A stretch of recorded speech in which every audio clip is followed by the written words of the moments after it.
anyone can come in here after their 8-hour workday and sit down, whether you're wearing a suit or gym shorts, and have a beer.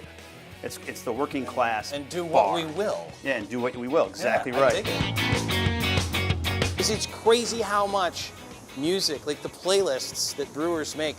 That's not, back me up. Like all the places you've been, they're not joking around when it comes to the tunes they're listening to when they're doing their work. Oh yeah. It's not just on in the background. Like it's part of the process. Exactly. Yeah. We're in the West Loop here in Chicago at a place that is a must visit. Of course, we're at Haymarket.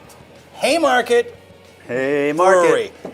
Let me read something a wise man once said here. I like to begin the segments with a little bit of wisdom, you know. All right. Making great beer for great beer drinkers. That's Peter L. Crowley, the brewmaster, who said that. That's him! He's the guy! Pete, thanks for letting us hang out. First of all, thanks for coming. You should know, if you haven't been, this is not what the place looks like. We're actually in the basement. This is like we're in the forbidden zone down here. This is where you're doing your barrel aging, or? This is correct.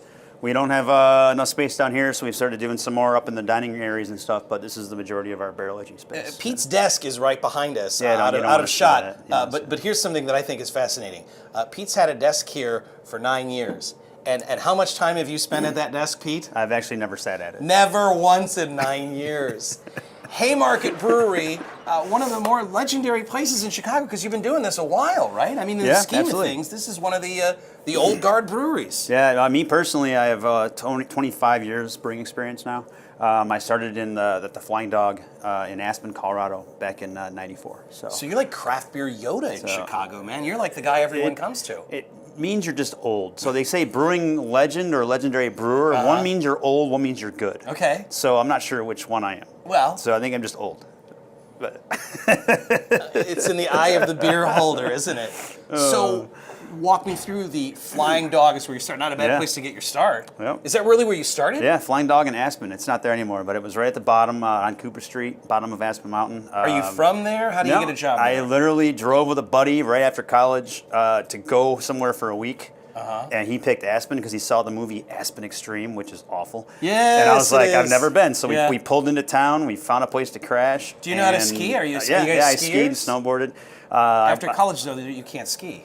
Oh man, That time of year. Or did you graduate in I ended up. December? This is what happened. So I went there for a week to 2 weeks just to have a good time. Yeah. And I stayed there for 3 years.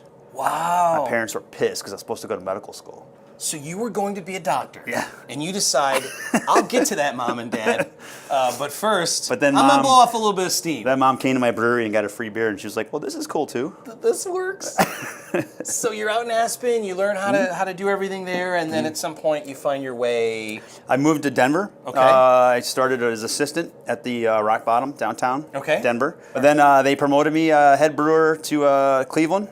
It was down in the Powerhouse in Cleveland in the West Beck and the Flats, and that was super fun. I was only there for a year because the downtown Chicago brewery needed a brewer. Okay. And at the time, they were doing 3,000 barrels, super busy brew pub, 10-barrel system. And I got so lucky because every single person more senior than me or that was a better brewer than me had just bought a house, had a kid, gotten married, whatever. So they went down the list. They're like, oh, can't move, can't move, can't move, can't move. And they went on and they're like, oh, Crowley. So they called me. They're like, hey, do you want to move to Chicago? I'm like, I can be there tomorrow morning. Right on. Yeah, no problem. So I moved and I ran the downtown location for 10 years. And that's where I met my business partner, John.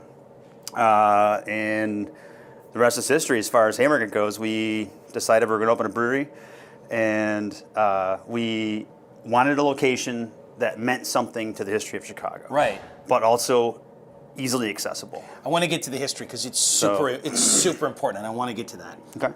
But I have to ask you this: like, where we're at, the West Loop, like, this is the place to be. Was this? It is now. I remember coming here when the West Loop was not quite as trendy as it is now, right? Like, this is now the place to be. In retrospect, It's Restaurant Row now, but yeah. the term Skid Row was coined here back when they had back of the yards and all the cattle and everything else. Like, that's not a joke. This is where Skid Row started. Yeah, Halstead was Skid Row. Right.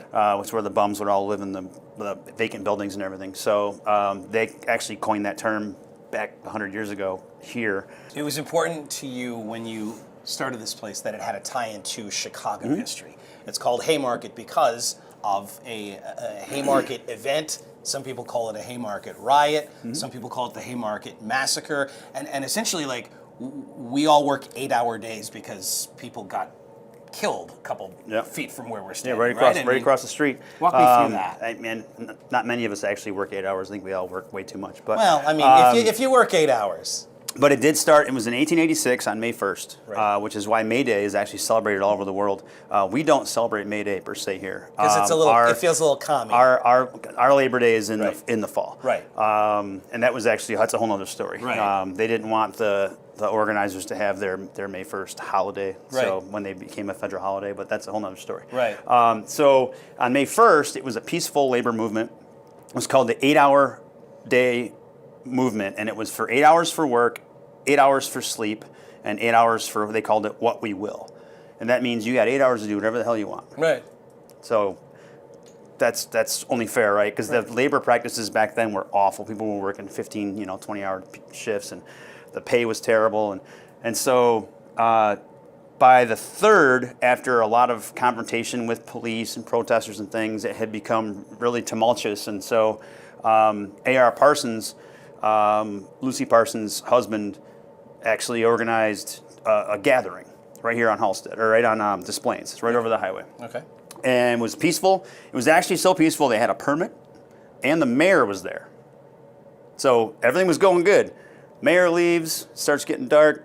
All of a sudden, police come marching up Des Plaines. Big clash happens, and a bomb goes off, and people die. Our Imperial IPA is named after Matthias Deegan. He was the first officer that was killed during the explosion. Our Belgian triple is called Lucy for Lucy Parsons, A.R. Parsons' wife. We've had a lot of tie-ins to it. But what came out of it was there was a trial. People got hung.